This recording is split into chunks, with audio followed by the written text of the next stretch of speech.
उंगली उठेगी तो उनको भी जवाब देना पड़ेगा। आप कहीं ना कहीं बुलडोजर एक्शन को गलत मानते हैं, लेकिन आपके ही कॉलेजियम सिस्टम से निकला हुआ एक जज के घर में जब आग लगती है और नोटों से जले हुए बैग बरामद होते हैं, तो आपने उस पर क्या एक्शन लिया, इसका भी जवाब सुप्रीम कोर्ट को देना चाहिए। क्यों आपको उस पर किसी भी फैसले को आप क्यों उसको राष्ट्रपति और प्रधानमंत्री तक लेकर के गए? आपने क्यों नहीं फैसला किया, जबकि उसके बारे में सभी कुछ आपने इन हाउस उसका जांच करवाया, जांच कमेटी बनाई, और उस जांच में यह बात निकलकर सामने आ गई खुलकर कि हां, नोटों के जले हुए बैग बरामद हुए थे। उसके बावजूद भी आपने कोई एक्शन नहीं लिया। सवाल इस बात पे भी उठता है और इस बात को भी सुप्रीम कोर्ट को जवाब देना चाहिए। ये महत्वपूर्ण बात है।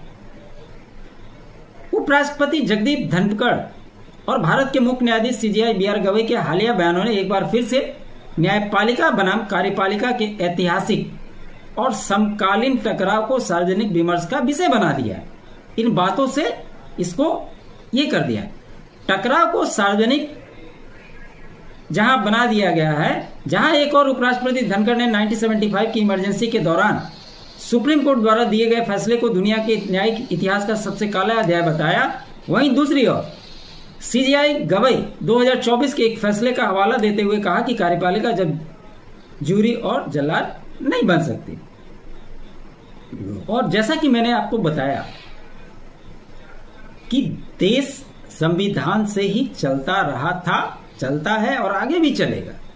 लेकिन कहीं ना कहीं कभी कभी ऐसे फैसले आते हैं और उस फैसलों पर अगर इस देश के संसद ने कोई कानून बनाया है और सुप्रीम कोर्ट अगर उस कानून को खारिज करने की दिशा में कोई कदम उठाता है, तो ये इस देश का दुर्भाग्य है और कुछ नहीं हो सकता। तो इसलिए आपको याद होगा जब वो ब्रिटेन में गए थे और उन्होंने संविधान की बात करते हुए